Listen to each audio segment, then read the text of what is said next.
কোনো অনুষ্ঠান বাড়িতে মাছ মাংস যতই দামি জিনিস খাওয়াক না কেন, কিন্তু এই জিনিসটি না পেলে আপনি চেয়ার থেকে কিন্তু উঠতেই চাইবেন না। আর সেটা হলো চাটনি। আর আমের সিজন, আর শেষ পাতে আমের চাটনি থাকবে না, সেটা তো হতে পারে না। আর তাই আপনাদের কথা মাথায় রেখে একটা সহজ চাটনির রেসিপি আপনাদের সামনে তুলে ধরেছি। আর এই অনুষ্ঠান বাড়ির আমের চাটনিরও কিন্তু রকম ভেদ থাকে, তার মধ্যে এটি একটি। আর স্পেশাল মশলা সহ এই চাটনি আজকে আপনাদের সামনে তুলে ধরবো। আশা করছি ভিডিওটা আপনাদের ভীষণ ভালো লাগবে। তাহলে চলুন শুরু করা যাক। আমের চাটনি যেহেতু, সেহেতু আম তো লাগছে। এখানে একটা কাঁচা আম নিয়ে নিয়েছি, আর আমটা কিন্তু বেশ বড়। এবার আমটাকে আমি লম্বা করে কেটে নেব। সিম্পল একটা চাটনি, অথচ এত স্বাদ, এত স্বাদ। একবার না ট্রাই করলে কিন্তু আপনারা বুঝতে পারবেন না। আমগুলো ঠিক এইভাবে কেটে নিলাম লম্বা লম্বা করে।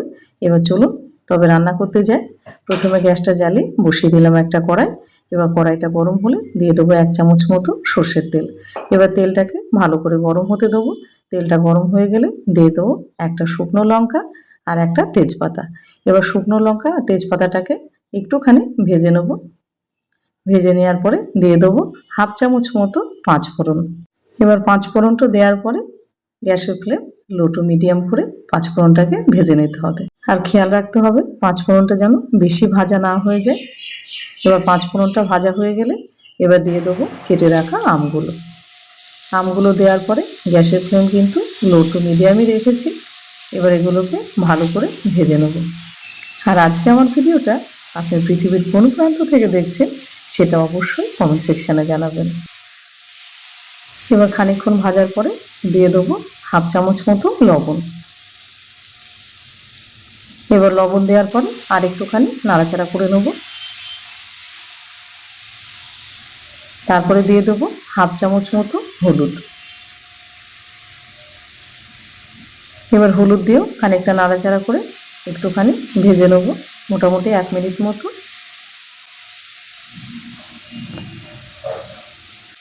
এবার 1 মিনিট মতো ভাজা হয়ে গেলে এবার দিয়ে দেবো জল।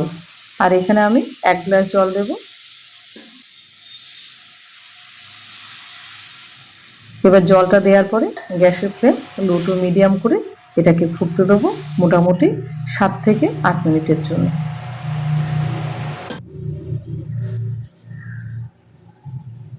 8 মিনিট পর ফিরে আসলাম। আমগুলো দেখে নেব কতখানি গলেছে। পুরোপুরি আমগুলো কিন্তু গলালে চলবে না। মোটামুটি 70 থেকে 80% যখন আমগুলো গলে যাবে তখনই কিন্তু চিনিটা দিতে হবে। কোনো জাদুকরেই নয়, কিন্তু ছোট্ট ছোট্ট টিপস 2-1টা মানলে একদম পারফেক্ট বিয়েবাড়ির স্টাইলে কিংবা অনুষ্ঠান বাড়ির স্টাইলে চাটনি আপনি কিন্তু নিজেই বানিয়ে নিতে পারবেন। এইবার দিয়ে দেবো 150 গ্রাম মতো চিনি। পরে মিষ্টিটা একটুখানি চেক করে নেবেন, কারণ আম যদি খুব টক হয় তাহলে চিনি পরে একটুখানি অ্যাড করে দেবেন, কেননা মিষ্টি পারফেক্ট হওয়া চাই। এবার চিনিটা দেওয়ার পরে এটাকে ভালো করে ফুটতে দেবো যতক্ষণ না আমের চাটনিটা একটুখানি গাঢ় হচ্ছে। অনুষ্ঠান বাড়ির স্টাইলে চাটনি বানাবেন, আর সেক্ষেত্রে এক্সপার্টনেসের একটু তো কেরামতি থাকবেই। আর সেটাই আজকে আপনাদের সামনে তুলে ধরেছি। যারা জানেন তারা তো জানেন, আর যারা জানেন না আজকে তাদের জন্য সম্পূর্ণ এই রেসিপিটা। আমের চাটনি করতে হবে, আম গলে যাবে না, আম গোটা গোটা থাকবে, অথচ আমের ভিতরে রস ঢুকবে, আর চাটনিও হবে সুস্বাদু। মশলা কতটুকু দেবেন এবং কি মশলা দিলে অনুষ্ঠান বাড়ি সেই পারফেক্ট স্বাদটা আপনি ঘরেই পেয়ে যাবেন, সেটাই আজকে করে দেখাবো।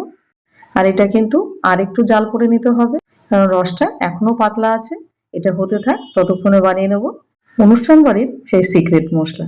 একটা ফ্রাই প্যানে দিয়ে দিলাম 1/2 চামচ মতো মৌরি, একটা শুকনো লঙ্কা, আর 7 থেকে 8টা গোটা গোলমরিচ। ব্যাস, আর কিচ্ছু যাবে না। এবার গ্যাসের ফ্লেম লো টু মিডিয়াম করে মশলাটাকে ভেজে নিতে হবে, কিন্তু এক্ষেত্রেও খেয়াল রাখতে হবে মশলাটা কোনোভাবে যেন বেশি ভাজা না হয়ে যায়। অনুষ্ঠান বাড়িতে আমের চাটনিও কিন্তু নানান রকমের হয়, তার মধ্যে এটাই একটি। এবার এটা ভাজা হয়ে গেছে, এবার এটাকে নামিয়ে ভালো করে গুঁড়ো করে নেব। এটাকে নামিয়ে নিলাম। আর এদিকে চাটনিটাও কিন্তু অনেকটা গাঢ় হয়ে গেছে, জলটা শুকিয়ে গেছে অনেকটা। এবার দিয়ে দেবো 50 গ্রাম মতো কিশমিশ। আমি এখানে কিন্তু কাজুর ব্যবহার করিনি, শুধু কিশমিশই দিয়েছি। এবার কিশমিশ দেওয়ার পরে আরও মোটামুটি 2 থেকে 3 মিনিট এটাকে ফোটাতে থাকবো। আর আমার যেটা মাছ মাংস যাই খাই না কেন শেষ পাতে আমার একটু চাটনি কিন্তু চাই। আর এইরকম অভ্যাস আপনাদের কার কার আছে সেটা কমেন্ট সেকশনে অবশ্যই আপনারা জানাবেন। এবার চাটনিটা কিন্তু গাঢ় হয়ে গেছে আর আমগুলো সব গোটা গোটা আছে, দেখতেই পাচ্ছেন। আর মশলাটা কিন্তু আমি গুঁড়ো করে নিয়েছি হামালদিস্তায়। এবারে দিয়ে দেবো সামান্য একটুখানি মশলা। অনেকেই আছেন চাটনির চাইতে মশলা বেশি দিয়ে ফেলেন, সেক্ষেত্রে আমের টেস্টের জায়গায় মশলার টেস্টটা আপনি কিন্তু বেশি পাবেন। এবার মশলা দেওয়ার পরে ভালো করে একটুখানি মশলাটাকে মিশিয়ে নেব। আর চাটনিটা কিন্তু অনেকটা ঘন হয়ে গেছে, এটা ঠান্ডা হলে কিন্তু আরও ঘন হয়ে যাবে। আর আপনারা কারা কারা এরকম অনুষ্ঠান বাড়ির স্টাইলে চাটনি খেতে ভালোবাসেন সেটা অবশ্যই কমেন্ট সেকশনে জানাবেন। চাটনিটা কিন্তু এবার আমাদের হয়ে গেছে, এবার গ্যাসটা অফ করে দেবো। আর আমগুলো কিন্তু একটাও গলেনি।